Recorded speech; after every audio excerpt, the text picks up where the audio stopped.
day, someone recently remarked on a Facebook page that too many people have traded their rights to speak out against wrongs in our society for being appointed on statutory boards of directors, as directors of statutory boards, and other important positions.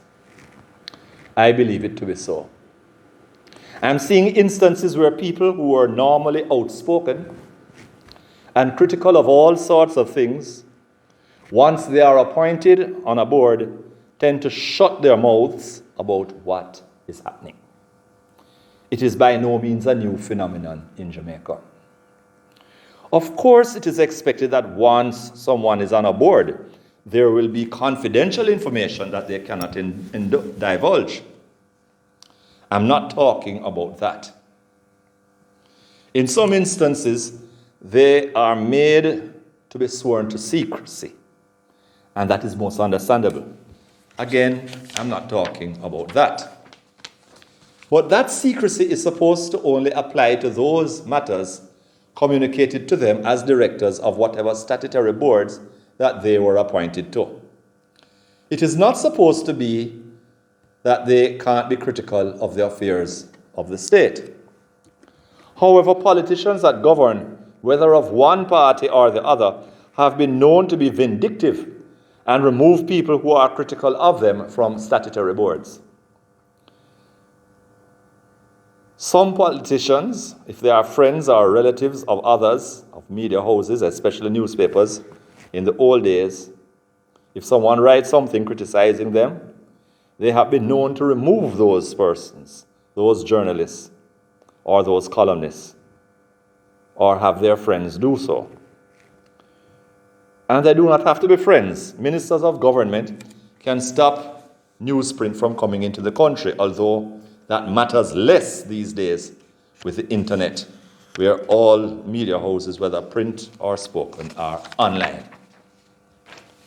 And by the way, while I'm on the topic of paper, let me digress to a side issue. 50 years ago, there was a lot of talk in Jamaica about using bamboo and banana for making paper. But before we could get around to it, technology changed and the internet came in, which has certainly diminished our paper needs. In recent time, the paper imports have slightly increased as paper products are used for plates and cups rather than plastics and styrofoam. More on that another time, but back to the topic. It is unfortunate that there is a culture of silence, and today people are afraid of losing their lives and therefore will not take the risk of speaking out against what is wrong with our society. Indeed, sometimes speaking out is not the best way to bring about changes.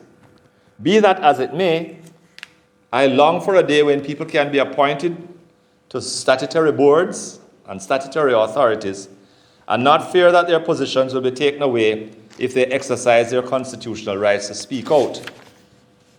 Of course, without breaking the law, of course, the laws of defamation and so on. That is understandable.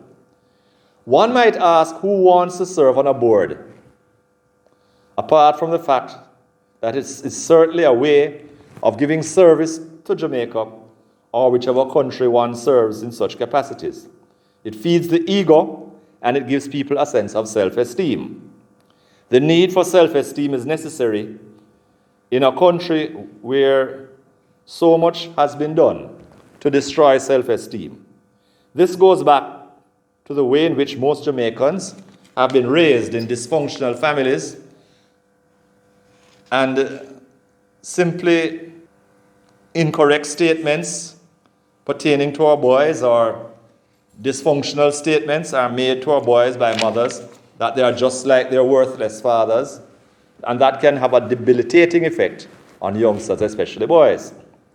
And these youngsters grow up losing their self-esteem or finding ways to regain self-esteem by using their talents, maybe becoming excellent athletes, maybe becoming excellent musicians or artists or something like that. But many times that in itself does not bring about the self-esteem. Or maybe getting on a board so that they can go to cocktail parties and mingle with big people. people who are important. Being on certain boards of directors sends people up the social ladder, and they know they can go to cocktail parties, pretend to be upper class, pretend to be intellectuals, even discussing matters that they know nothing about, feeding the ego of powerful people so that they will even smile at them or think well of them, or perhaps be able to grant them some favor later. And this brings us back to the earlier statement of people shutting their mouths when they have been appointed on a board of directors. So it's their position on the board. If there's a stipend or remuneration that comes from being on such boards, they don't want to lose that. What may even result from the stipend is that apart from the stipend, is that there are fringe benefits sometimes in even making trips outside of Jamaica, representing Jamaica on some delegation or other, perhaps led by a minister of government. The fallout of that is that while there is so much crime and violence, there are so many times things have been committed that people should speak out against, and people are silent. It is true that many people in Jamaica have to be mindful of the fact that being a director on a board sometimes secures one's employment for a number of reasons. And people have to be careful not to lose these things because they have families to support. And people will do all sorts of things, not just keeping silent, because they have their families to support. I know someone who was in first form at Jamaica College when I was a prefect. He had won a government scholarship and hailed from the inner city. Many days at school he was hungry because his parents could not afford him lunch money. But as a very ambitious youngster, and with the help of free education provided by the government led by Michael Manley in the 1970s, he was able to study and become a pharmacist, having been educated at a tertiary institution. After working for people, he eventually had his own pharmacy by renting space in a shopping mall somewhere in Crossroads, St. Andrew. I happened to be asthmatic, and because we were friends, he would sell me asthma inhalers at his pharmacy at the wholesale price rather than the retail price. One morning in the year 2000, I was in his pharmacy while he tended to people with prescriptions. In the meantime, I had a look through his pharmacy. In those days before the internet became widespread, there was always a magazine rack in all pharmacies. I happen to know that this youngster grew up in the Roman Catholic Church, but followed his wife into an evangelical church. And I know that he had come to the opinion of so many evangelicals that we Catholics are not real Christians, that they are the real Christians and we Catholics are not Christians. That is their position. So in looking through his magazine rack, you can imagine my shock seeing a number of pornography magazines. I did not have to return to his drug counter because he came down the aisle with an asthma inhaler to give to me. I took the opportunity of asking him, how does a Christian like himself have these sort of magazines in his pharmacy? His answer was, look at what I have to do to pay the rent for this pharmacy. I thought about it, remembering that his younger children were still in high school at the time. Eventually, he could no longer financially manage to operate his own pharmacy.